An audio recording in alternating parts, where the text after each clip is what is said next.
حضرت ابو عقیل انصاری رضی اللہ تعالی عنہ، یہ غریب صحابی تھے، محنت مزدوری کرتے تھے. یہ 2 سیر چھوہارے لے کر حاضر ہوئے.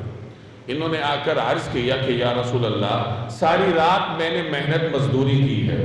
کسی کے کھیت کو سیراب کرنے کے لیے پانی کے ڈول بھر بھر کر کھینچے، مزدوری میں مجھے 4 سیر چھوہارے ملے، ان میں سے 2 سیر گھر والوں کے لیے رکھے ہیں اور یہ 2 سیر یا رسول اللہ آپ کی خدمت میں پیش ہیں، تبوک کے چندے کے لیے میری جانب سے یہ قبول فرمائی. نبی کریم صلی اللہ علیہ وسلم نے ان کے اس جذبے کی اتنی قدردانی کی کہ ان کے وہ 2 سیر چھوہارے آپ نے لیے، اور جتنا مال جمع ہوا تھا، جن میں بڑا بڑا قیمتی مال تھا، جیسے میں نے عرض کیا حضرت عثمان نے، عبد الرحمن بن عوف نے اور مالدار صحابہ کرام نے بہت قیمتی ہدایہ پیش کی، تو جو مال جمع تھا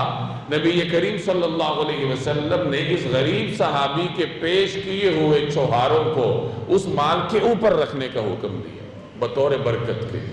یہ اس صحابی کے جذبے کی آپ صلی اللہ علیہ وسلم نے قدردانی کی.